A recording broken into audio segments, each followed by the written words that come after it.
Trying to have a good day, good day, good day, good day, good day. I feel like I identify as the oldest Gen Z. Yeah, I think that's right. I think that's fair. Yeah, because I have would Because you have a never put younger myself- sister. I have think a that younger- helps. Yeah, I also think it's like I had TikTok before TikTok. What the I hell had does that What are mean? you talking about? Facebook? no Vine? It was Vine. We all had I Vine. had Vine. I was on Vine. I Are you was kidding making me? Vine edits. Yeah, how old were you when you first started using Vine? In high school, Yeah, maybe. 16, You're like 15. 16? Yeah, like sophomore year. Okay, see, like Vine, no, because it got shut down when I was in. No, you're misremembering shit. Because you're 26. You're 25. I only used Vine for like maybe a year or two though. I turned 29 in June, and I had Vine for like a couple of years before it went out. And then it got taken down. I remember that was a whole thing. Yeah, it was so Yeah, sad. I it would've been- remember. That would have been in middle school. No, it was no, 20 no, it was no, 2017. no. Yeah, I was look looking it at up it on now. the Google. I have Am I it right here. tripping? 2017. No, am I tripping? Yes. I'm reading it right here. What- I was making Vine edits of me and my friends. Wait, did it really go for that Vine long? shut down Yes, January it was 17th. so fun. 2017. Oh damn! I guess I'm just misremembering shit. Yeah, I only had it for like a year, but I definitely had it from like Didn't 15, something 16. happen with Vine where it was like I just remember hella people got off of it. And I don't remember what it was. Do you know what I'm talking about? I think you're thinking of like Yik Yak. No, Do you remember that? there was a Yik Yak in whole college. segment about that. Come on. You want to hear a story? Yeah. About Yik Yak? Yeah. About Okay, Yik so I was in Yak. college, and when I was very innocent. I didn't know a lot of things. Why do I not believe you at all? Yeah. Chat, is this correct? No. Okay, so I didn't know a lot of things for a period of time, not the whole time, but for a period of time, and basically, I had Yik Yak, and I didn't know what like M for M or like W for M meant. F for M. I didn't know what that meant. Okay. Right. So I was like, okay.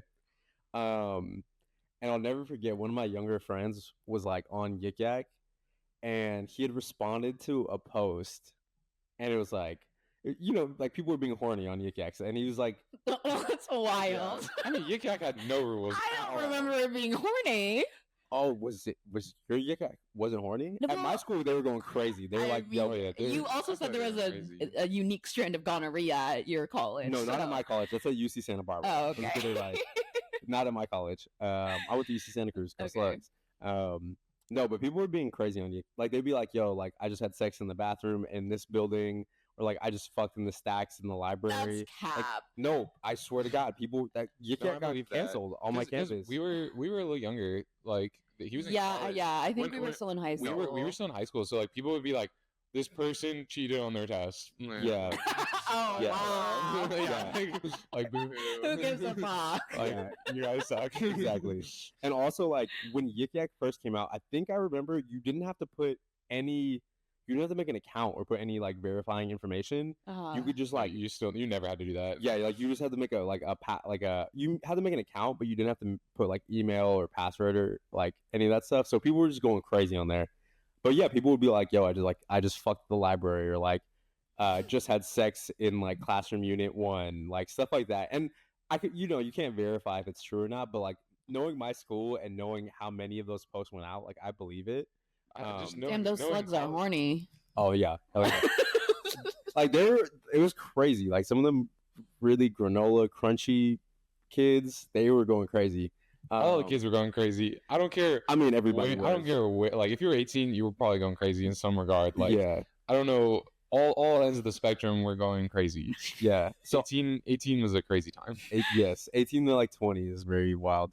For some people, not for everybody. But so my friend, he responds to this thing, and he's like being horny back, and he's like, "Yo, like help me respond." And so Yik Yak is a public thread, so they're just like doing this. Yeah, everyone people can are- see that. Yeah, like people are liking the messages, and then he's like, "Yo, help me." So I'm like helping him like respond, and then, keep in mind, like my friend is like he's kind of like he was like a nerdier guy. He's like a nerdier, like kind of awkward kid.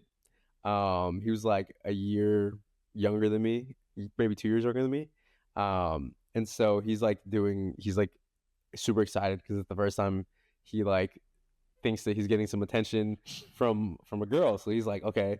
And so It's At the- anonymous. it's He doesn't not- even know what it is. no, but it's like that's what I'm saying. Like he's like that's what I'm saying. There's a lot of steps. There's a lot of leaps in logic here, and so he's like doing his thing, and then it's like, oh, like let's meet up, and so they like go, like they go to meet up in one of the courtyards, Oh my god.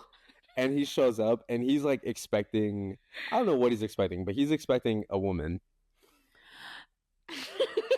I don't know where this can go, but come on now. And so Come on now. no, and then so another dude shows up, and Did it say M for M? I don't remember what it was, but they basically like they both showed up, and they were like both expecting like a girl to be there. It was just two dudes, Oh. and it was the most awkward. Like Best friend origin story. no, Is that how you guys met? no, we went on Facebook ads. But yeah, he came back. He came back, and he was just like he didn't talk, and we were like, "Yo, like what's going on?" Like we were like, "Yo, like what happened to you? Like come on, bro." And he's like not saying anything. I would never admit to it. No, Yeah, bro was, no way. he was absolutely cooked. And I'm not gonna say his name. His name is redacted in this story. But just so you know, I remember this, and I will. If I see you in public, I will not let you live this down. But That's dirty work. Why would you do that to him? Uh-oh. I mean, not in public. But if you invite me to your wedding, I'm definitely gonna tease you about this story. Okay. Okay. But it was hella funny. So that was one of the crazy experiences that we had with Yik Yak. There's other experiences there. Yik Yak was just a wild place. Yik Yak was a wild And they place. shut it down. They shut it down, and then they made it. They put like filters on it, so you couldn't say certain things, you couldn't post certain stuff, because it was really just like you could put whatever you wanted on there. Yeah. And then they launched it too, which is the other thing. They like launched it onto college campuses, without like talking to the schools about it. So that was like kind of the problem, because they used the. It's kind of epic, I feel like. No, it was really it was a run. Yik Yak Yeah, was it's like doing numbers. revolutionary Yik social Yak was doing media. numbers, for sure. Yeah, it totally was. All right, y'all. But you know, like Do we do an intro? I got it. So You got us? you might have noticed that we have a special guest for today. We have one of our friends, the Menace from the Mountains, the That's Midwest. crazy. What? Menace from the mountains? The Menace from the Mountains. Don't say Midwest. Is it I not mean, the is it Midwest? not? It's not. Californians think that Colorado is the Midwest. It's not. It's not. It's like the Wild West. The Okay, Colorado that's actually Cowboy. true. It's That's like Rocky true. Mountains. The town we went through was like the gateway to the west or whatever. Yeah. Okay. That was some bullshit, All but right, you that know, sounds like some we'll take bullshit. it. We'll take it. On the technicality, I guess. All right, but yeah, you might have noticed that we have a special guest with us. This is our friend Nadira Nadi, the Menace from the Mountains. Naughty And Nadi. you might have guessed, Naughty Nadi is from Colorado. I am. Nadi, say what's up to the people. Hi, my name's Nadira. I just moved to the Bay Area, and these are my good friends. Me and David were roommates And for they like, were roommates. and they were roommates. That's canonically about me and David. But it was for a brief time, like 3 months. Yeah. And yet, after like what, 4 years now, we're still like yeah, it's been close like friends, 4 or 5 years. which is crazy. The day that I met Nadira, actually, I remember the moment I met you. I remember what I was wearing too, actually. really down to the outfit is crazy. So when I met Nadira, right, like I had just moved and I was subletting from like a friend's like room, and it was like, you know, a little shack basically. I mean, like the house was nice, but the room that I was staying in, you know, Oh, it was remember, was a tiny, it was tiny. It was like I was in a closet. So I spent all of my time downstairs on the couch, right? And one time, like I turn around, I've got like an NBA game on, right? Mhm. And I turn around and there's like 2 girls like entering from the back through into a different section of the house. I'm like, I didn't even know there were doors there. Like, what's going on? And Nadira comes in with one of her friends. She comes over. She's like, "Oh, you're watching basketball? Like, what?" And she's a Nuggets fan. I am. So And that's how we bonded. yeah, that was how we got We started. just watched a lot of basketball together and hung out in Golden. Mhm. Yeah, we had a great time. Yeah. So I mean, that's the origin story. that is the origin story. But like I said, we have a special guest. We're happy to have you, Nadira. Thank you for having me. She's your favorite scientist. She Yeah. is a alchemist, a metallurgist. If True. you don't know what that is, go look it up. It's really cool. Ultra facts. Colorado School of Mines. You class of Give it the whole 20. resume. Yeah, This the is Class of, resume is class of 2020. crazy. Class of 2020. 2021. 2021. Oh, you corrected it? 2021. 2021. And then master's degree. Master's degree Yeah, from she's School of educated. Mines. Yes, there's What year? I graduated 2024? 2024. No, 23. 23. Yeah. Doesn't sorry. matter. She out in the Bay. Yeah, I did it. BS to MS to the Bay. Yeah, I'm living in Oakland. Back to the BA. Really enjoying it. Mhm. And yeah, making new friends in the Bay Area. It's Yeah. very So interesting being an adult. Okay, before we move on there though, like, Okay. what was it like being a Nuggets fan? How are we feeling right now? Am I gonna get roasted on this? 100%. Yep. This is not fair. I'm literally. You should be on my side right now. Hey, First no, of I'm all, not 'cause talking We about can't we talk have a about that. common I can't enemy. talk. We have a common enemy. Lake Show, baby. 18 Ugh. shifts. 18 shifts. Put it on me. But you know what I'm saying? We repping for LA. Okay. Don't talk to me. Okay. As a Nuggets fan, I have my qualms. Okay. I mean, I grew up in Denver, born and raised. So I watch sports. I have an older brother, so I was always like peeking over his shoulder, like seeing what's up. And I always like basketball the most. And I probably started like really getting into it in like 2019. And then I've been like invested ever since. But What actually brought you into basketball? Because I remember when we talked about that in the beginning, it was like you were there for the drama, not the sport. And it was that's kinda not funny. true. That's not true. Really? What really got me into it was literally the 2019, I think it's the second round playoff game, Nuggets versus the Trailblazers, I think, and it went to triple overtime, and it was Dame v Jamal, and they were like going off, like back and forth, back and forth, back and forth, Yeah, and we literally lost. So that was just like, yeah, that's like nug life, as we call it. But You call it Nug Life? nug life is like, yeah, when we like suck, it's called like nug life, like that. So That's every nug year. life, yeah, like that's how it is. Yeah. That's nug life. That's tragic. It is tragic because we lost for many, many, many years. How many years? until Something like So you said how many? 74 years. 74 years is I think crazy. that you're like trying to like come at like say that it's lame, but like I to didn't have one chip, like it means so much. I Like, didn't say that one anything. chip means the world to us more than like your 18 chips. Hey, or I remember my whatever. first ship. Like, but I hate Laker fans. yeah, no, I can't even get into That's the one thing we because gotta I'm gonna have. like start like saying expletives and stuff. But I mean, we cuss on this all the Yeah, time. we could do that. We could do that. okay, but God, I lost my train of thought. But did you see Joker's 30-20-20 game last night? Last night I didn't watch it. Sorry. Ooh, fake fan. So, Sorry. I was busy. I was at the movies. what movie did you see?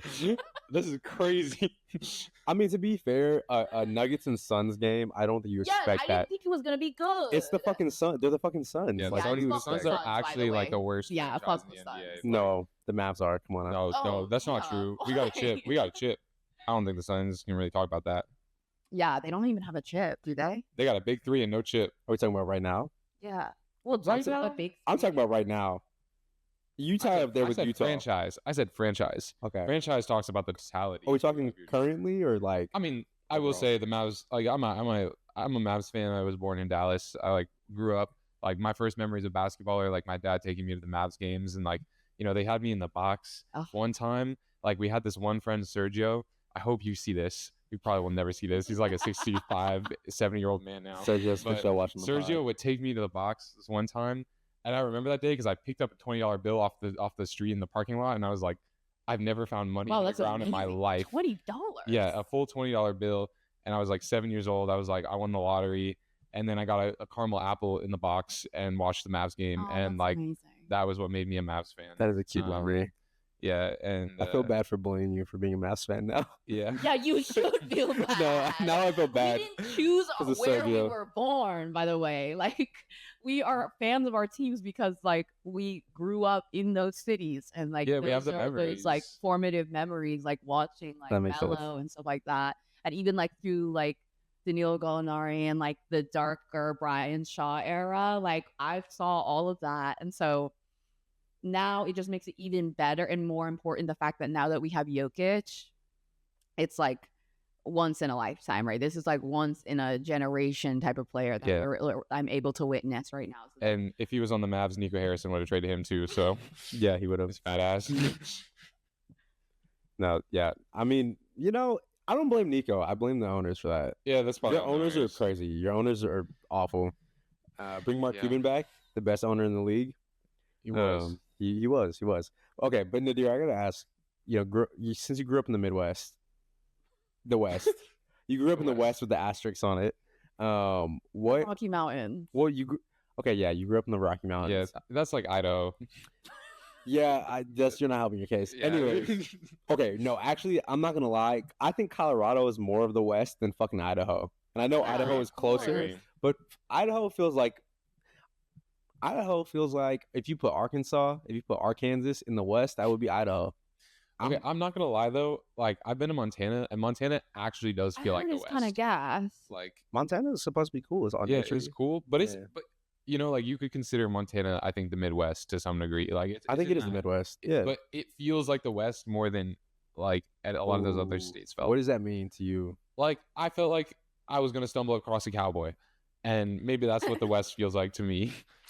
The West is The Cowboys. Wild West. Okay, we're gonna need the Wild West. we're gonna need to unpack that at some point, but not today. Definitely. That's a whole episode. That's a whole thing. But Nadira, growing up in Colorado, what was it? I guess what was it like being like? I guess I would assume like what was it like being a Nuggets fan? What was it also like just growing up and like moving from the Midwest to California? And like, has there been like a culture shock with that for you, or is it feel the same? Like, what is? I've What's never the been to difference? Colorado. Yeah, Like, what's the big yeah. difference? I think that Colorado is a great place with beautiful views. It's like totally gorgeous, but it's like predominantly white, and so I grew up as like one of the only POC at my school, and so that was always like really hard. I mean, I feel like I it's harder more like in retrospect because I feel like I was like growing up with it and just thinking of it as normal, and then like as I grew up I realized like, oh wait, those experiences that I had were not normal. Things like people like I've had like I don't know how Racism. much like racism. Racism. I don't know if I need to like tell the stories, but like there was racism, and I think even in that younger mindset, I didn't even realize that that's what was happening. Mhm. And then so as I like grew up and like I was still going to college and stuff in Colorado, I like decided, okay, I don't think that I can be here anymore. I think that I realized that like being in that environment my whole life I wasn't going to learn a lot. Especially in regards to like diversity and like being a person of color in America and what that really is like. So I like made a conscious decision after I graduated to say like I really want to live somewhere where there's diversity, and that's why I was like looking mostly in California, to be honest, and a job opportunity arose in which I would be able to move out to the Bay Area. So it was very intentional to try and engage with like cultures that were like similar and dissimilar to me and myself, and like into a true like kind of melting pot that you would expect of America. And it's definitely different. I would say that it's definitely different in terms of like there's things to do and there's amazing food and stuff like that. And on a day-to-day basis, I'm able to like interact with people that I feel like understand me like off like just on immediate perception of one another. Yeah. And there's the normalization of like racism and like saying like kind of controversial like I don't even know how to say it, but just like sometimes people say things that are not cool, and in like that predominantly white spaces, like it's just accepted as like okay, like they're like don't say anything because then you're making it weird. But like here, like those things wouldn't even be said in the first place because there's a like a mutual understanding of like that's like not cool to say, or like that might be racist, or and I feel like here they are also like more full blown call outs of like you can't, like that's not a cool thing to say or whatever. And like, I mean, some people might see it as policing, but I think it's like a healthy discourse that you're able to have without it feeling like, oh, you're making things so uncomfortable. It's like, no, we're like talking about real shit because we all experience this. And like the only way that we're going to like create an environment where everyone's comfortable is if we can talk about it freely. So that's what I've been enjoying about living in the Bay, really. Yeah. So thus far. Yeah, for sure. Do you got a food shout out for the good food that you've been eating? I had shawarma in Oakland. That's gas. Yes. We went to Chome the other day. That was really yummy. Nice. The food, the seafood here is like, I mean, literally, like, what can you even say? I was in a landlocked city. Like, I don't even know where that fish is coming from. True. Here, Yeah. it just like changes your entire perspective of like the kind of food that you can have, and like I love food. I love cooking. It's something that I like always grew up with my like sisters and stuff like that. So it's fun. Remember when you didn't have a kitchen that one summer? That's true. That's true.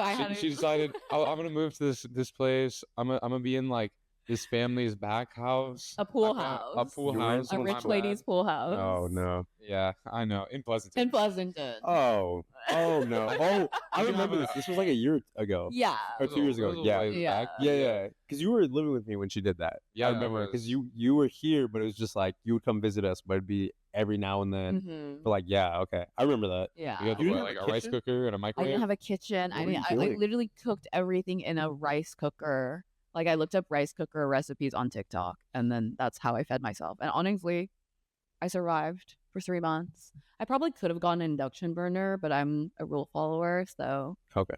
You said no induction burners. That's crazy. yeah, they That's said crazy. because there was no like Why were they even hosting you?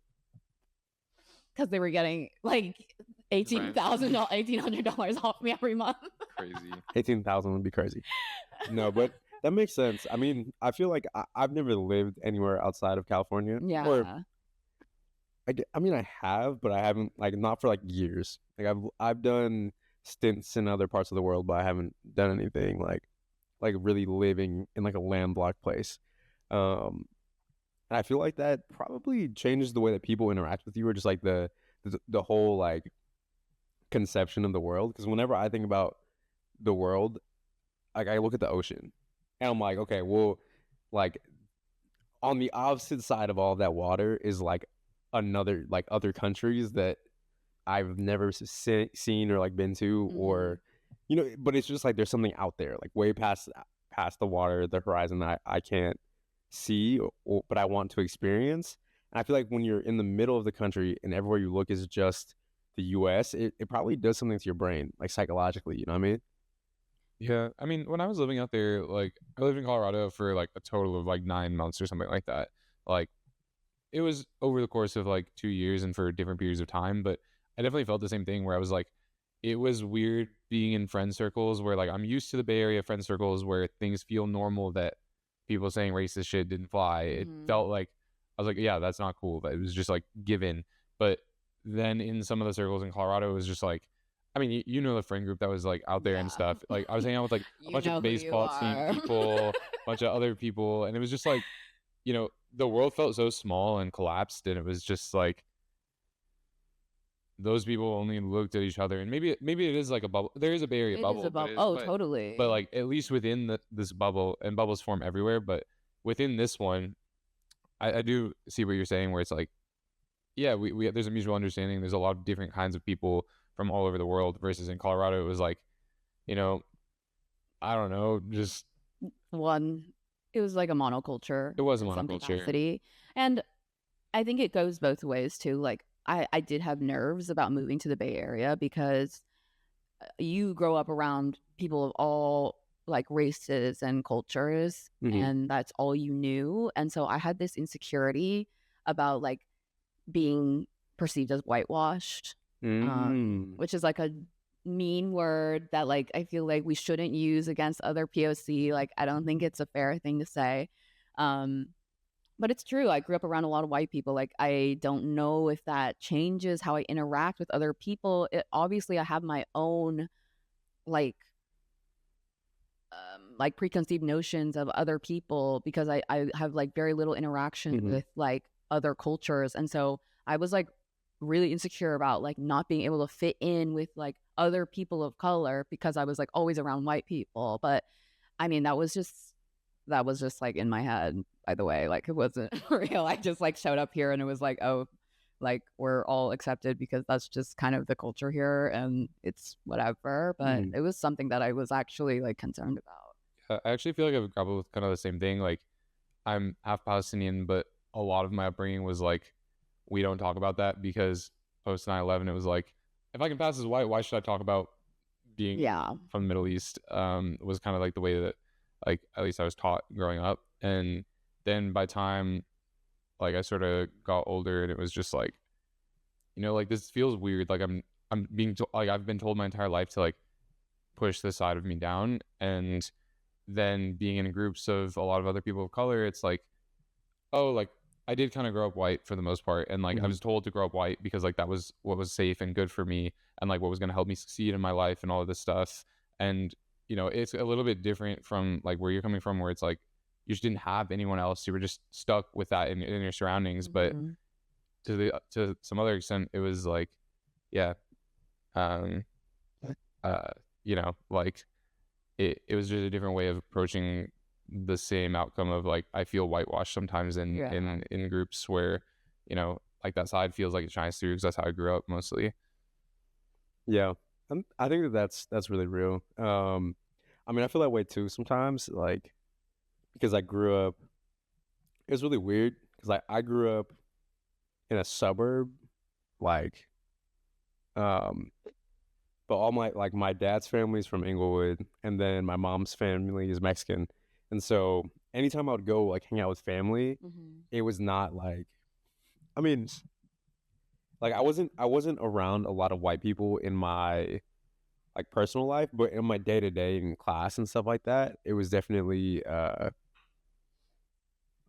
was definitely around like white people all the time. And it was weird because I feel like there's like cultural things you just don't get to experience because you're not around people who look like you, like act like you, talk like you.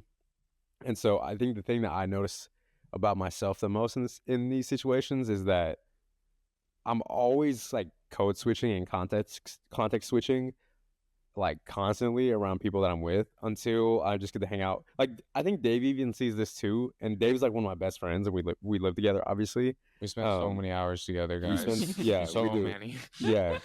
I mean, you should be grateful. There's No, so I love many. it. My I presence love is a it. present. You know what I'm I saying? love it.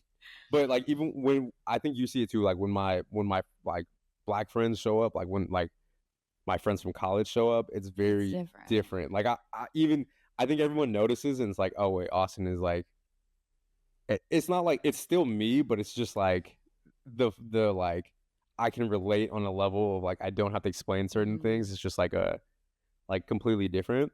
The flow is different for The- sure. Like, I yeah. mean, I've observed it. I've also like sometimes I feel like, oh, I don't know if I fit in this group. I'm gonna hang out upstairs because I'm like, Yeah, it's just what it is, and like that's fine. And then yeah, yeah, and I think that that's like also one of the interesting things about living in like a really diverse place is because you can come with your background and you have the ways that you kind of move.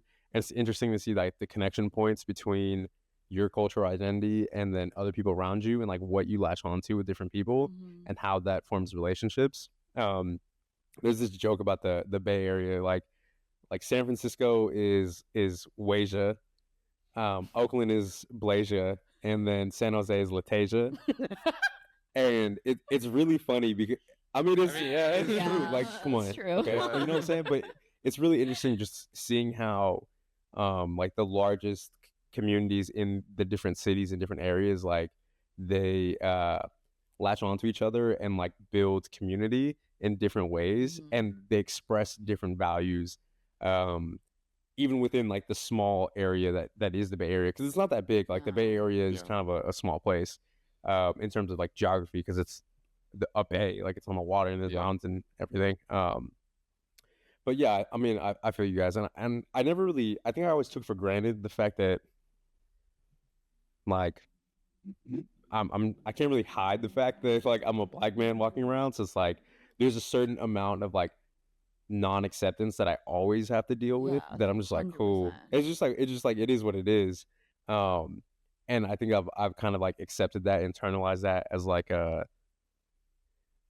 don't know, like a cool, like we can cut through like the first part of it being like you guys are gonna be awkward around me for the first part, and then like eventually y'all gonna fuck with me if you're not a weirdo. If you don't fuck with me, then you probably are weird. But it's like, Yeah. you know what I'm saying?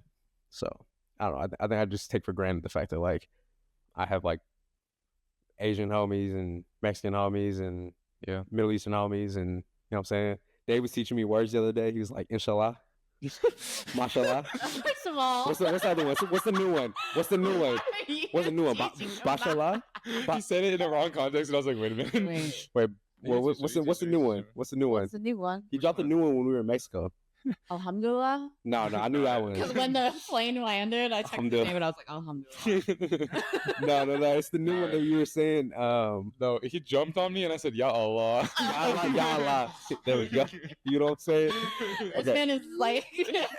Hey, for those of you who don't know, I mean, obviously Dave just let y'all know he's Palestinian, but Nadira is Indonesian. Indonesian, Which and is the largest Muslim country in the world. yeah, Yes, and so sir. they speak a lot of Arabic in Indonesia. No, we don't speak, but we You know read that standard. the colloquialism. Well, I mean, don't y'all have a dialect of Arabic out there? No. No? What We is? speak Indonesian Bahasa. Oh, my bad. Standard, I thought Bahasa was a dialect of. It's like Arabic. That's all my bad. Latin letters, so it's like its own language. Oh, that's It's my more bad. similar to like Malaysian and stuff like that. Oh, interesting.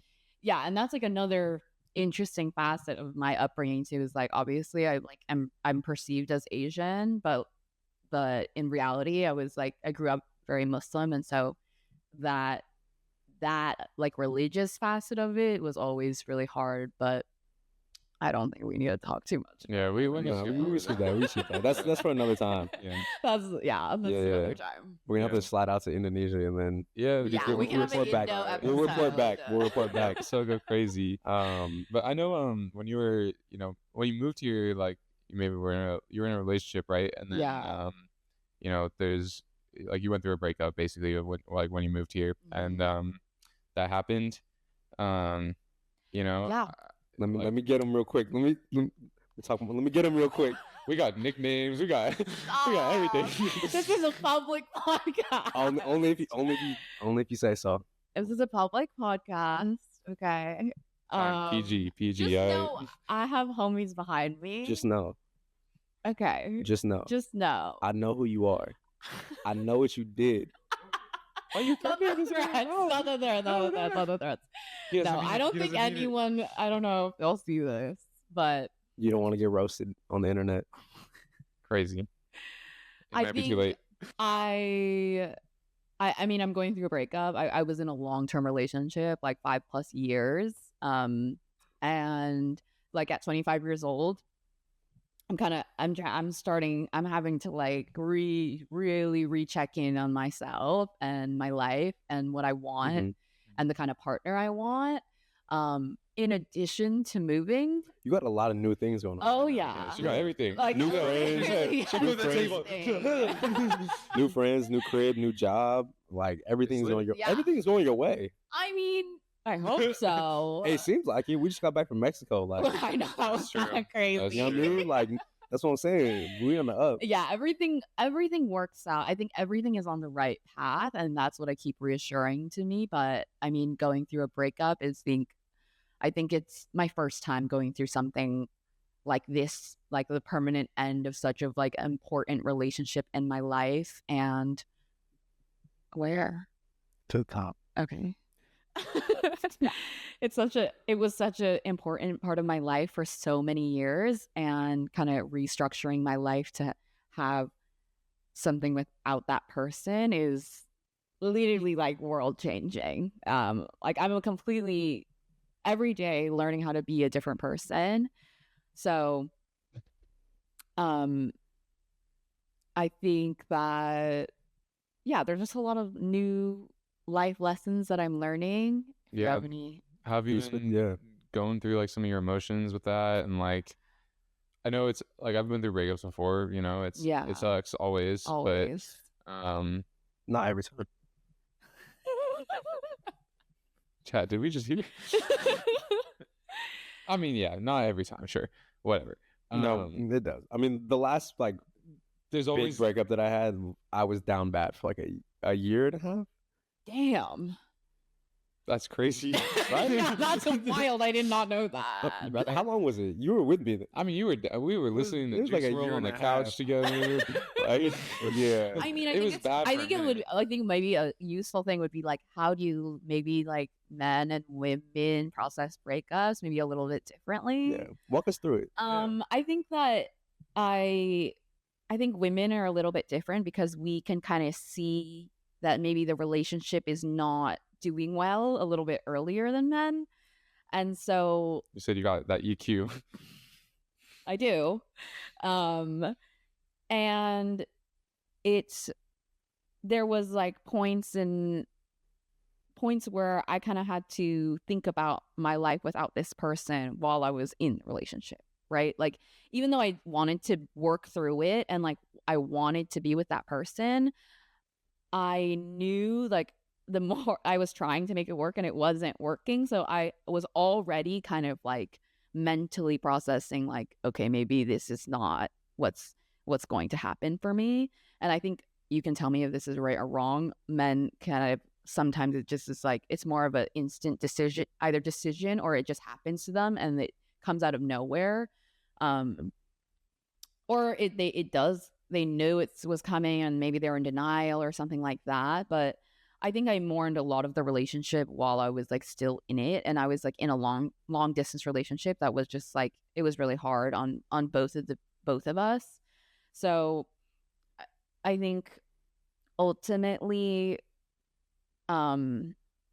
it's hard because now I'm in a stage where I do not feel comfortable like opening up to anybody, and I'm in a really like closed off state. And I think men are like post breakup are a little bit more open. I don't know. I mean, I feel like I don't feel like that's 100% true. Like I've Okay. gone through breakups where I was like, I'm gonna just not talk to people for like months. Like I mean, you've seen that. But, Yeah. Like, I don't know. I get what you're saying though. Like, it can sometimes feel like that. And it like, might be instant unique to tough. my situation. Oh, guys, I don't know if I can say all of this. We can also skip this subject if you. Okay, maybe not the details of him, but I think just in general, there's Your situation was crazy. yeah, it was a little Like, nuts. you ain't gotta say it. I'll say it. Your situation was kind of crazy. It was crazy. I think that like I'll put it like this though. I think that it's kind of like what we were talking about before we started recording, where like people have different levels of EQ, and so it's not like necessarily a gender thing, but I think that cultural background, like age, just everything about their socioeconomic status and just like societal status plays a big factor in like how they get socialized to experience and like communicate feelings, like upbringing, all that. And I feel like from everything that I know about the situation, the person that you were dealing with just didn't know how to keep it honest with you about like what was going on. And I don't know, like, I don't even think that's true. I don't think he even knew what's going on. yeah, which I mean is he's not keeping it honest with himself because you got to keep it $150 with him. Yeah. You know what I'm saying?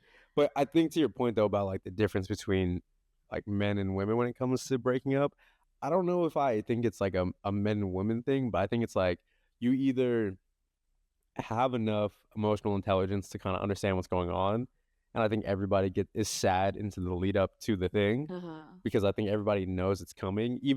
But the difference is the people who know it's coming and can like articulate it probably deal with it a little bit better or differently, maybe not better, but just differently than people who know it's coming but can't articulate it, because those are two different feelings. One of them is like you can kind of maybe like vent, open the pressure valve a little bit and let some of it out over time, versus the other ones when it's like you can't, and so it all just like pops Yeah. like a balloon, Fair. like a bomb. Fair. Yeah. That's how that's what I think it is. I think I'm in agreement with that. Yeah. I would say that. I mean, when I saw you going through it, I remember you just being like really angry about it. Yeah. And like I think I saw like one of the like most proud moments I was about you. You were like, you got that anger and you were like, this is stupid. Like at least this is what I saw from the Yeah. outside. I don't know if you have anything to say about like processing that kind of emotion and like how you grappled with dealing with like the anger about that relationship versus the actual sadness that came with it as well. Yeah. I think when you're like going through a breakup, you have all these memories rushing back of like how it could have been better, or how I could have done better, or how the other person could have done it better, or how we hurt each other. And I was like really angry and angry at the person and angry at how everything went down, and I couldn't sleep. I was like filled with this rage and anger that like kept me up at night for many days, and I was like, why can't I like come to terms with this? And I think the switch kind of clicked when I realized that since this person is not in my life anymore and I can't give them the love that I used to, it turned into anger and hate. And I mean, hate is a strong word, but at times it felt like that. And so I think it was just another way to hold on to the relationship. And I think that's the hardest part about a breakup, is realizing that like you have to let go. Like this person is not in your life anymore.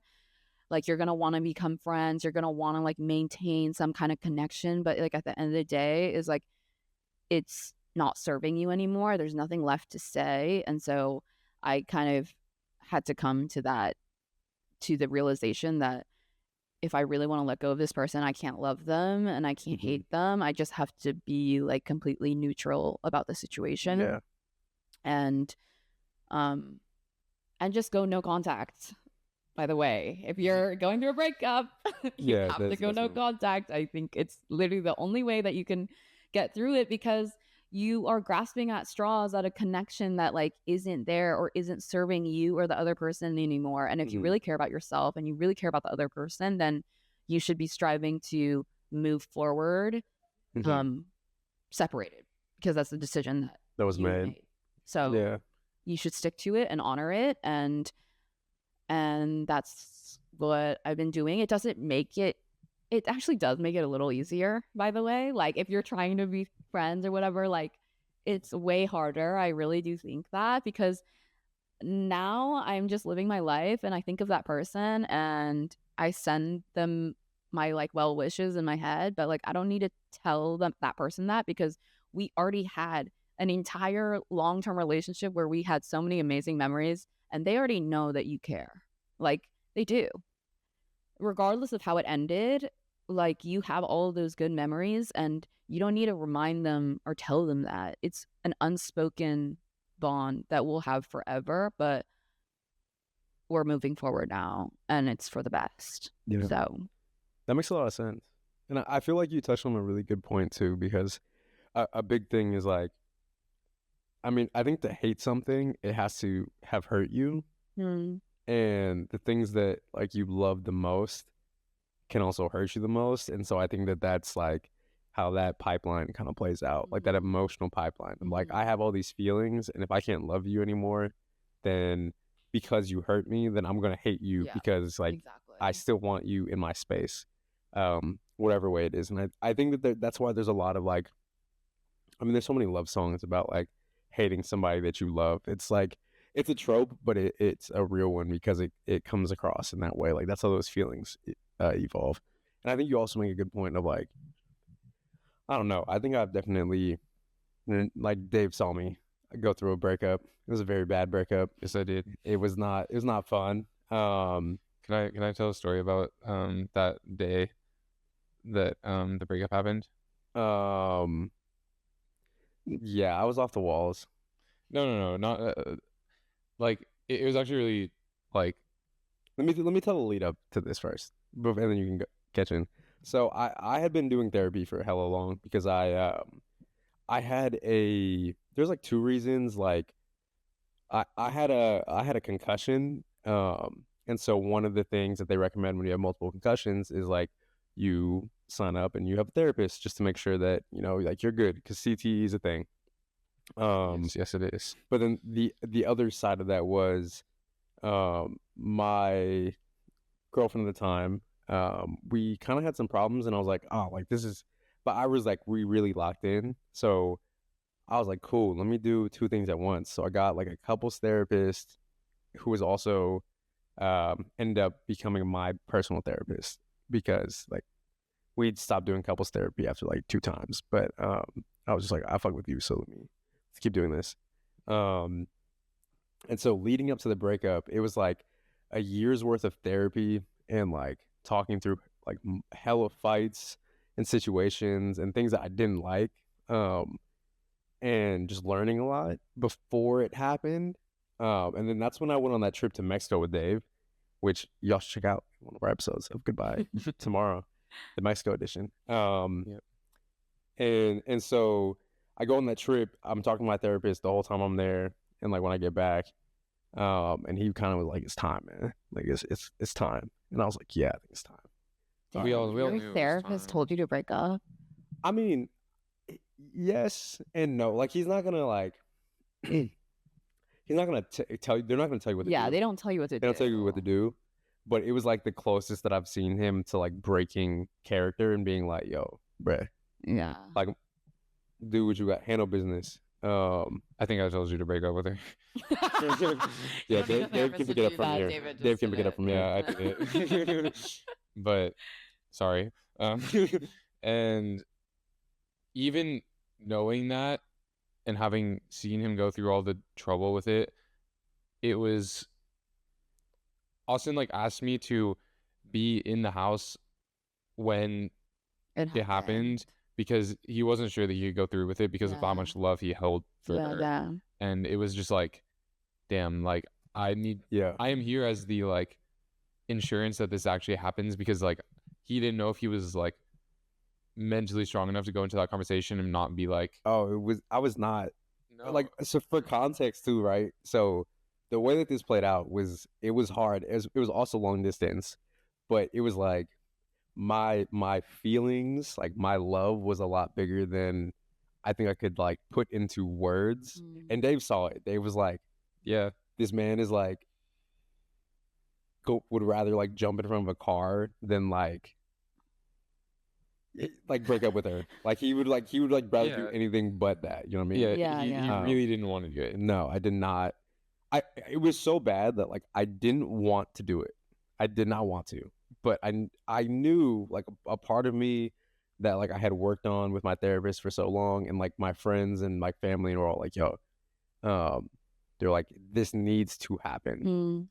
And so It was like actively gnawing away at him, and like you could see as his best friend being like, I lost weight, bro. Yeah. he like had wrinkles in his forehead that went away after the breakup. That is like actually how much like stress it was like holding over him. Yeah. Like people told him he looked 5 years younger after the thing happened, and it was just like so much was being held onto it over like, honestly, I think a lot of it was over the like, as your friend, I think a lot of it was over the idea of it, but there was also actual love there. It wasn't just the idea of it, but I think that played a lot of part in it, because you've been building this idea of the life that you're gonna have over all these years. Yeah, I mean, like in my head, I was like, "Oh, we're gonna get married. Like, we're gonna have kids. We're gonna like, we had pets. Like, there's like a lot of stuff that in my head was gonna happen." Yeah, but the way that it ended up playing out was like I had to set up an appointment with my therapist for before and after. Like literally, like an hour. Like I got off I told Dave like, "Yo, I need you to be here." Dave was in the living room. I had a therapist appointment. Talked to my dude. He was like, "Yo, it's time." I'm like, "You're right." And I told him it's time, so I gotta do this. So he basically gave me like a hour-long pep talk. Because they take notes, and they take notes for like years. So my man had like years worth of notes. Yeah. He's like, "It's time, dog." Bro, he had the craziest halftime like No, he did. sync of all time. Yes, he did. And then so I called her, And the reason why I called her was because I could not see her in person. Because if I saw her in person, I would not have broken up with her at all. I would have been like, I love her way too much. Like, I can't do this. So I had to call her, and I called her, and then I broke up with her, and it was like, I had to rehearse like what I was gonna say, so that I wouldn't fuck up. Like, I rehearsed it with my therapist and like with myself a couple times, and I just said it, and then I had to just hang up. I was like, okay, like, she was like, it was awful. It fucking sucked. And that's the thing too that they don't really tell you, that you don't really realize, is like, we did both of these things for ourselves at the end of the day. Like, we knew that it was like what we needed as people and as adults and moving forward in our lives. Doesn't make it easy. It's like so hard to do these things that are like good for you, and you just have to hold on to hope that it's going to work out in the end and it's doing the right thing. But sometimes it's easier to stay comfortable and do something that may not help you in the long run. Yeah. But just to sit in it and feel comfortable feels nice in the moment. But I think both of us did something really hard for our future selves. Yeah. And I'm proud of you both. Because you did it. Appreciate it. Yeah. See both of them. Now Dave's long distance story though is different. We're not about to see this. We didn't do. No. Me and Naughty not about to put ourselves out there, and you're not. Though, yeah. All right, y'all. So I'm gonna. Dave, do you want to cover the first part, and I can pick up the second half? No. You don't need to put in all the details. You gotta put up all the details. Sad, so right? Dave is in love with someone. Shout out to Maul. Yeah. Shout out to Maul. And I'll let you pick it up from there, because Dave moves in, and then I think you were still cool with her at the time, or not cool. Where you at? Basically, like, a series of events happened where like I ended up visiting her, and then like that was like very like, oh, this is still good, even though we kind of took space and we did no contact in order to heal. And then when we healed, we were like, okay, like, we weren't, I don't know if we were fully healed, but like, whatever. We decided to meet. Y'all was working on it. And, then it just kind of like was like, okay, like, this is still good. And like, I still like this. And both of us felt that, but we also had our own lives that we wanted to build. And like, I think that was the biggest part or challenge in that relationship was both of us are very independent people. We really value, like, they're stubborn as hell, y'all. We are so stubborn, and somehow it works. But we walk like such a fine line of like, I want to build my own life, and I want to build a life with you too. And keeping those things separate was always really hard for us. And like doing both was always really hard, and finding where that line was hard. And so like at any point in time, one of us would be further on the like, oh, I want to be with you, or I need to work on this part of my life right now because like that's what's really important to me right now. And like after a while, eventually, like I don't know, like the summer came around and I was just like, bruh, I can't do it anymore because I was so still invested in it. You skipped the part. She came to visit. Yeah, that was the summer. Okay. That was the summer. I'm getting there. My bad. I'm getting there. I don't think the internet is I don't think everyone on the internet is allowed to do this. I feel like we don't need to, like, no, you're good. Like, we don't need to say the details of like what happened between us and these couples, but I think it's more so about the lessons that we learned from these experiences. So we don't need to divulge in the details. But we don't need details. I think it's just, I think he has a good story. I think he has a good story because I think he has a good lesson about like how to handle things well, especially with distance and like coming together. Yeah, I mean, with the distance, I honestly think like what I was just talking about with trying to make sure that we build a life that is like our own life, but also sharing, like, our entire relationship history has basically always been like, I want time with you or I want time with my life. And we kind of have these two separate things. And like I think my most important lesson, even long distance or close distance, is like I always need to be conscious and thinking about what the balance between those things are, and like how much time I spend with you versus how much time I spend like making friends and stuff. And like I broke up with her a long time ago because I felt suffocated in that relationship where I was like, I don't have friends right now. I'm not putting time into my friends, and like your needs in this relationship are detrimenting my like building my life and doing things and exploring and all the things I expected and wanted out of like college at the time. And that was a hard breakup because it wasn't like there was no love. There was love. It was just it was not the right time, and it was too demanding for what I was willing to give at the time. And it ultimately was really harmful to the relationship because it's like it's hard to go up to someone and be like, hey, I love you, I can't do this though. They're not gonna understand that. Yeah. Like I couldn't figure out a way to put it that made sense. And like now fast forward, we had a point this past summer where it kind of flipped sides, which was really interesting. Mm-hmm. It was like, I really want this, and she was like, no, like I can't put in the things and the time and the effort for what I think you need. And it was just like, damn, like I hit the exact same roadblock that you hit like 4 years before. Mm-hmm. And I had to just understand it to some degree and just be like, okay, like this really sucks, and I understand why us a long time ago had a lot of hurt, and because it hurt me a lot, and it was just like gnawing away at me. But He was down bad. I was down bad. I was with him. I was down bad on the couch. We were listening to Juice WRLD in the dark. It was bad. Yeah, it was a little rough. Yeah. But it's that similar thing too, right? Where both of you guys had to make decisions for your own self that were not easy. Yeah. Yeah. And I think that's just like a huge thing that I've been like realizing Yeah. as like 20 somethings, right? Is like deep down knowing what you really need and like making that choice, Yeah. even though it might be really, really, really fucking hard in the moment. Yeah. And some of us hold on for too long. Definitely. I looked at sometimes I looked at 80 and I had to be like, be selfish. Like, yeah. Like literally shaking him, like this be is selfish. our like Nah. don't, like you're not looking after yourself, you're looking after her. And it's like, what are your reasons for not doing this? Well, because she this, she that's. Like, why? Like there are some situations where like yes, and there are reasons to not to like delay something or whatever, but ultimately like it is your life. Like you have to take control of it and say, like this is what I need, exactly, and I'm not getting it. Yeah. I think I think I will say like there's also stuff that like I wasn't perfect about. So like I'm gonna put that out there. Like nobody's perfect in relationships. It's like takes two people. 100%. You know what I mean? And like for as many things that like didn't work, there was a lot of stuff about her that was like really amazing and was really great.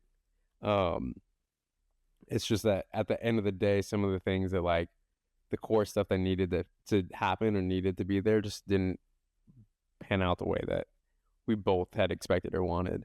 But I think that's what's like the reason why I asked you to bring up your stuff is because I think that watching you, I learned a lot just about like the way that you set up the boundaries for yourself in your relationship and how you kind of went about that, and also how you handled that rejection that time when it came around. Because you like but you took it on the chin though. Like Yeah, I took that one. you didn't. Yeah, because I think a lot of times, right, like just in my personal life, like some of my friends have handled rejections really poorly, and poorly in the sense of like not like they were assholes about it or that they did like they were out of pocket. They were just, I guess they were just more self-destructive in what they chose to do. You know what I mean? And whether it was like, I'm gonna get out there and start dating way sooner than I should, or like, I'm gonna get myself out there and I'm gonna get drunk every weekend, or whatever distraction it is to not actually address the problem, and then, you know, have the time bomb go off like 8 months later kind of thing. Yeah. But you were just like, fuck, this sucks. And you just sat in that for like months. And then you were cool. Like, you're like, all right, this is not what it is. And I think the way that you progressed through that was very, I just learned a lot. Like, I was like, oh shit, you handled that pretty well. Yeah. Yeah. And I think that even in the way that y'all like we're like, nah, this isn't working. It was like a communication. It wasn't like a fuck you. It was just like Yeah. I can't do this, which I think was dope, because I think a lot of times people think of breakups as like these big like fuck you moments of like you like it's your fault. Like So there's true. always like sides in a Yeah. breakup, but there's always It's like a, not. you know, it's somebody's fault, things like that. And I don't think that that was like that. I think it's very rarely like that. I think it's most likely just Y'all just didn't work out. yeah, like you're not compatible. And I Yeah. think in your early 20s you misinterpret like love for like what compatibility is. Like you can love someone. I'm gonna love that person for the rest of my life, but like it's not enough. Yeah. Relationships are not just love. There's actual work and Yeah. compatibility that you and like planning for the future that you need to do if you're really serious about like creating a true partnership. Mhm. And I know now that I'm not ready for that. He wasn't ready for that. Like neither of us are ready for that. That's why it didn't work. And now I'm like going to do the work for myself to decide even what I really actually want. Yeah. And then find that with the person that I want that with, you know. Yeah. And I think also too, 'cause you don't need to find. I think a lot of times people assume that like romantic relationships, are the path to happiness. But I also will say that you have to do those same things in friendships as well. And I feel like, you know, in becoming friends with Dave, and then becoming friends with you through Dave, you know, because at first it was just like me and Dave were friends, and then you were Dave's friend, and then it became, oh, like you're my friend too, and like Mhm. we can hang out outside of Dave, and it's still fun. And like I think that sometimes we don't give our friendships the same value that we do like romantic relationships, 100%. and we also don't like uh set boundaries in our romantic relationships the same way that we do with our friendships. And I think at the end of the day, like one of the most important things is like whoever it is that you're dating should probably feel like your best friend, just that you sleep with. Yeah. You know what I'm saying? Like at the end of the day, it's kind of, you know what I mean? Like Yeah.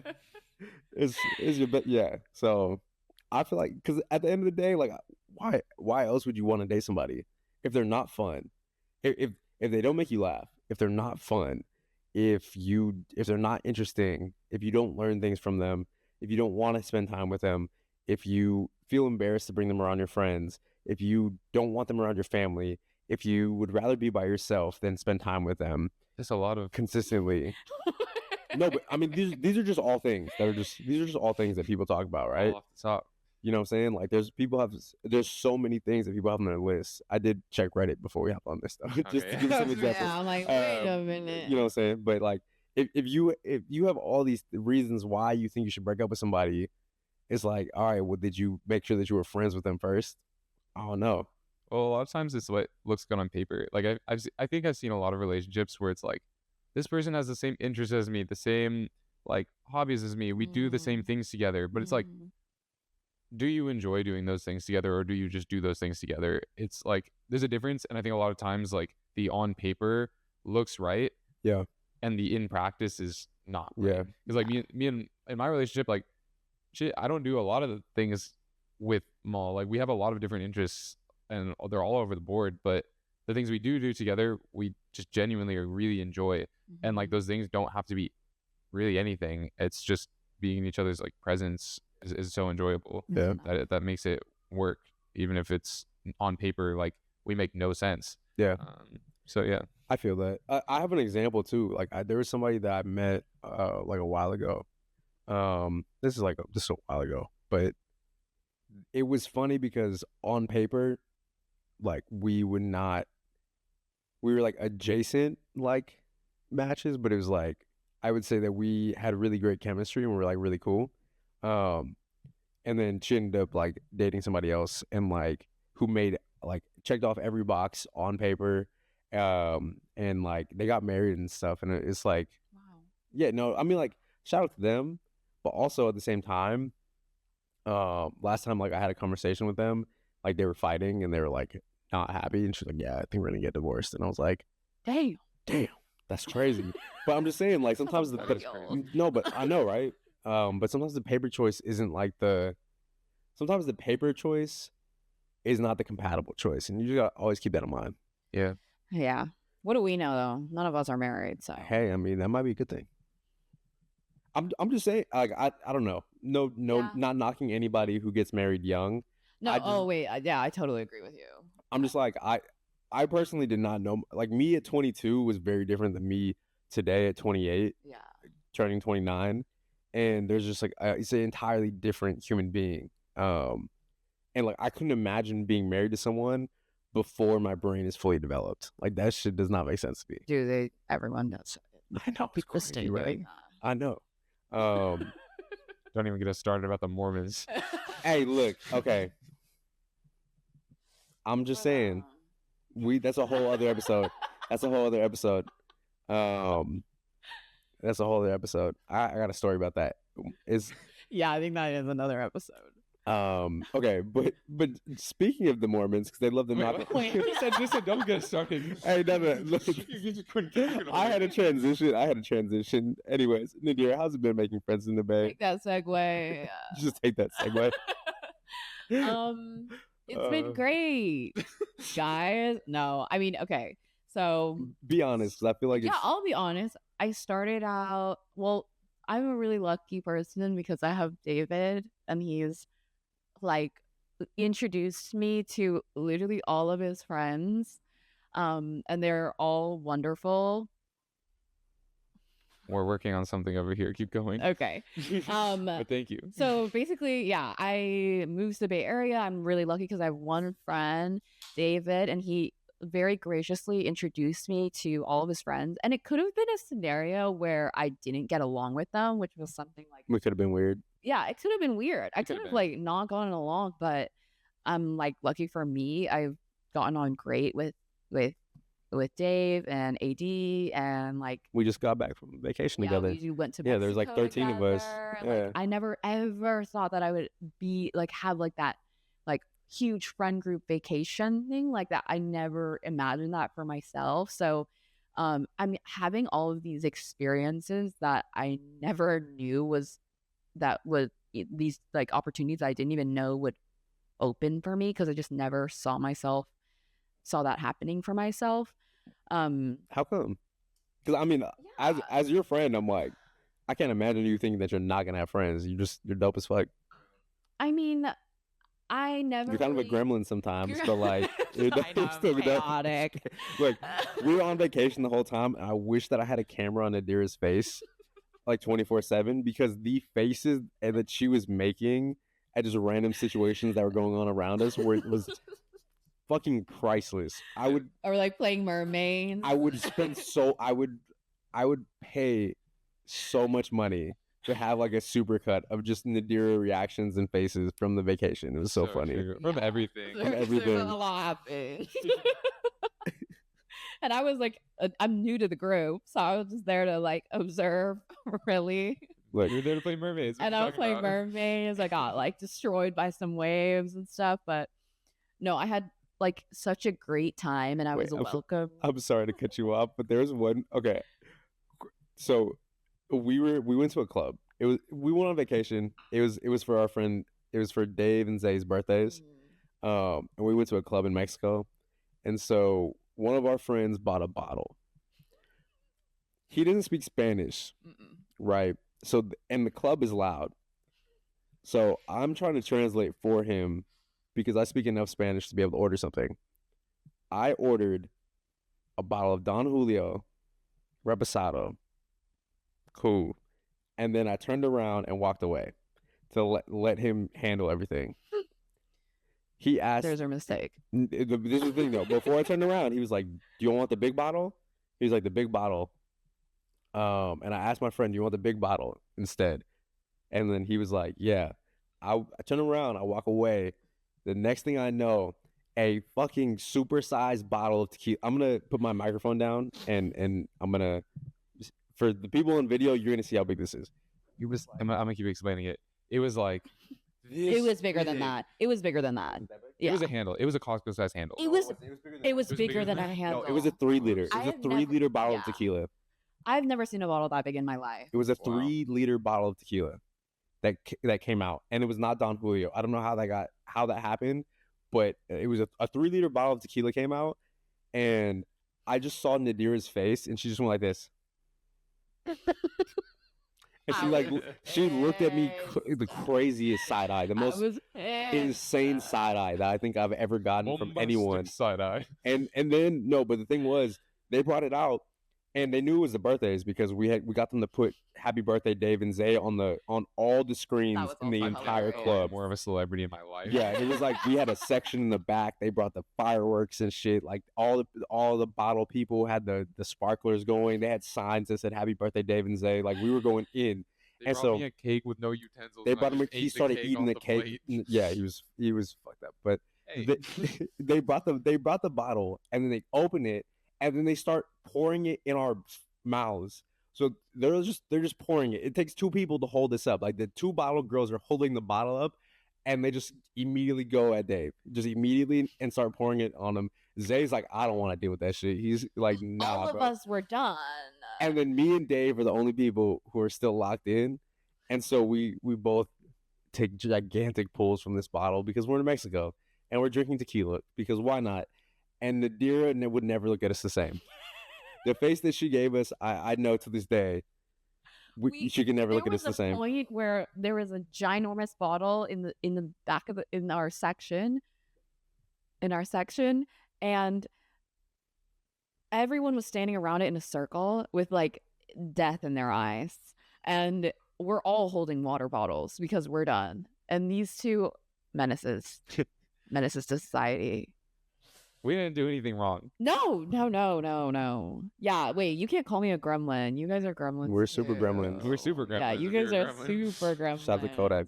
There's the one time I'll ever shout out Kodak. But yeah, I mean, those are my friends that are their friends. And I had a great time in Mexico. But yeah, I mean, I think anyone who's moving to a new place, there's obviously always talk of like, how do you make friends in your early 20s, right? Because we have like in college, we have proximity to other people our age very easily. And in your 20s, you can make friends with people at your job, but coworker relationships, you never know. Sometimes it works, sometimes it doesn't.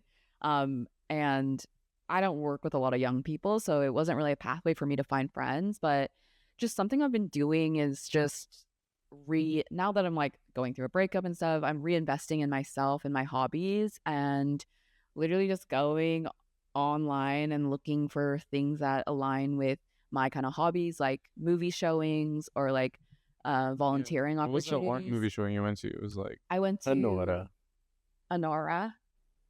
Is that what you said? I just a good guess. It just seemed No. like a movie. I watched Nora in Colorado, I actually watched it here, but with my sisters when they were visiting. Mm-hmm. But I like movies, and so I went to like a showing at a art collective. They were like doing a showing for David Lynch. He's like a director that recently died, and I like his movies, and so I just went to the showing by myself. Which, by the way, makes you like 20 times cooler. Like going to things by yourself is such a hard thing to do, and it makes you so cool. I think that we should normalize just going to things alone because like I know that we're humans and we're social creatures, and you think that you need people all the time, but I think in this phase of my life I've really been enjoying just spending time alone and not feeling lonely. Like I don't have to feel lonely because I'm alone. I get to do things that I actually want to do, and I don't have to consider like anybody else what they want to do and how they feel about it. And by doing these things that I like to do alone, I'm opening up pathways to meet people who like to do those things as well. Mm-hmm. And so yeah, it's a great way to meet people, and like never be afraid to put yourself out there like that, because I think it'll always work out in the end in some way. Like in any capacity, you'll learn something about yourself. So I'm just keeping very open-minded, staying on like the internet, following like a bunch of like random newsletters and stuff. I went and volunteered at a farm the other day, and that was really fun. Met some people at my work, and so You volunteered at a farm? yeah. What was the farm? I didn't even know that. What was the farm? It was it's like a black like urban farming, Oh, okay. kind of like volunteering. Cool. So they like people with like really big backyards, like reach out to them and say like, hey, I thought we you were about wanna to say do really big backs, and I've just been on the internet for too long. really big backyards. Reach out to this like this urban gardening kind of Collective. yeah, I don't even know what they're called, like a nonprofit, I guess. Okay. And then they literally farm in these people's backyards, and so we put down a bunch of mulch and stuff like that. It's like a lot of manual labor. So like if you're not into that, then Don't do it. don't do it. But We're giving examples. it's Yeah, a that's good, cool. and I think I really want to be conscious about like engaging with my community a little bit more, and especially somewhere like Oakland where there's like so much grassroots kind of like activism going on. It's something that I'm definitely interested in, and so hopefully that's like another way that I can meet people. So Shout out to the town. Yeah. I got this Shout out to the town. picture on a Saturday or Sunday morning or something like that. It was just like, I'm on a farm. And it's just like a picture of just like they're like someone's rows of backyard. crops. Yeah, That's hella funny. I was just like, what are you doing? Like, Really? I- just messing around. question marks all around. Got no response. Yeah, that checks out. Yeah. I texted Nadira one time, and then she didn't respond for like, Hours. no, you didn't respond for like a couple days. Oh. And then you responded, and then you just said haha, and then that was it. And I was like, bro, the conversation died. Like this was days ago. Sorry, I'm bad. I'm bad about it. No, you're Sometimes fine. I'm like, I look at your text and I think I replied, but I usually Yeah, actually that didn't. happens. I do think that you have a good point though about like sometimes being alone is like better than being with people. But I remember I had this English teacher in high school, the sophomore year of high school. I fucking hated him. He sucked. Damn. His whole No class. shout out No, to him. I mean, Opposite of that. I just be honest with you, bro. Like your class kind of sucked. I learned some shit, but like you kind of sucked. And they basically bullied me for not knowing who Jack Johnson was and like the Beatles and a bunch of other shit. I'm like, I don't know what the fuck is this shit. Fuck the Beatles. I'm like, fuck the Beatles. fuck the Beatles. Fuck Jack Johnson. Yeah. Fuck all the fucking Sunday morning make banana pancake ass music. It kind of went hard in Curious George though. Yeah, like because it's Curious fucking George movies. Yeah, love Curious George. Curious Don't get it George went hard. twisted. Yeah, but No, no, no. Jack Johnson was in the No. Curious George Let's movies, get the though. look. I will stand on this. Putting a shitty song onto a beloved character makes the song better because of the character, Yes. not because of the song. That's true. I'm gonna stand on that That's one. true. But anyways, we had to read this book. And it was called like Alone Together, and it was about. Have you heard this? Have you heard? That's just such a. Why would you call it alone? What is that's it? Such a cliche name. Bro, it was like a book. Okay, I'm already hating. I the don't even know what concept he's of about to say. the concept of the book was not bad. The concept of the book was not bad, and I think that the thought process behind why he wanted everybody to read it was not bad either. To be honest, it's just his application of actually reading it and like teaching it was not great. So then it was just annoying. But it was basically like a book about how technology sucks and like people spend a lot of time together, but they're always on their phones or on the computers or doing stuff. And so like you're actually alone in your own little bubble. You just have like other people sitting next to you. And it gets into it more. And I think the author was like really heavy handed about the way that she wrote it. And I would love to go back and read it again now as an adult and see if I still have that same sentiment, but I just remembering the book. But I feel like that like the general theme is there, and I feel like that is very true. Like sometimes if I'm gonna hang out with my friends and everybody's just gonna be chilling on their phone and like not really like locked in with each other, I'm like, this could have been an email, this could have been a text, I could have been at home in bed, I could have been watching TV, like I could have been by myself. And I feel like that's like sometimes that's people take that as just being antisocial, but it's kind of like I want quality time. I don't just want like Time. garbage time. Yeah. Yeah. You know what I'm saying? Like I could do garbage time by myself at the crib. Like Yeah. I don't want that. I want to actually kick it and like have fun. That's also why we started to cut back on going out as much too, because we were like we keep going out and like we're having fun dancing and going out, but we're not like hanging out with our friends as much. Yeah. Like we're not like talking to each other. yeah, like I mean, don't get me wrong, like going out and taking shots and then like dancing and being like, yo, this shit was fun. It's fun. But like if you get like if people are too drunk or it's just like, you know, it's a different kind of quality time. It's not like I didn't learn anything about what's going on in your life. Yeah. Over the course of the shots. Yeah. I mean, you Yeah. can, but it's a different kind of bar. Yeah, you're not having like that deep conversation with your boys at dancing on the middle, like in the middle of the bar. Yeah, that's why we watch the NBA sometimes. Like we'll have everyone over and just watch. Really? Like when we do guys' night and have our Yeah. boys over for like an NBA game, it's like very much like I'll learn a lot about our guy friends like lives Yeah. because we're just in there Yeah. chopping it up because like no one wants to watch the Lakers lose, you know. I do. Second in the West, baby. We on a win streak. Talk that shit from the fucking poverty franchises. Let's go. What do you mean you don't want to see the Lakers lose? No one in. I love watching the Lakers lose. You're right. Hey, you can talk that shit from the back. We got 7 people on the bench. Shut the. Hey, you can talk that. You can talk that shit. Lottery picks. We don't got a pick. All right, We don't got a single one. Yeah, that's Come right. on. Don't even shit on his team. You can't even do that to him. Like, don't kick him while he's down. The one thing we have right now is the internet. Feels The bad memes. for us. Yeah, The memes are good. everyone feels bad for the Mavericks. Yeah, you got some good internet content. Yeah. You got that good video of them covering Luca with a With the- Mavs logo. with the That Mavs was logo. funny as hell. Those. That was pretty great. That was top tier. But yeah. Yeah. There we go. Well, y'all, appreciate y'all for listening. This has been an episode of Goodbye Tomorrow, the #1 podcast in the Bay Area, allegedly. I'm one of your hosts, AD. This is my boy Dave, So, and this is Nasty Nadira, the menace of the You're mountains. just gonna take that? I don't know. You called her that earlier. Naughty, naughty, There was naughty. a secret section. Oh, there is a secret section. Do you want to do the secret section? Are we in the afters? I mean, all right, y'all. We have a special game. We have a special game for Nadira. I thought that we're gonna play. Okay. I might have signed us off too soon, so we're gonna go for this. It is called H or H.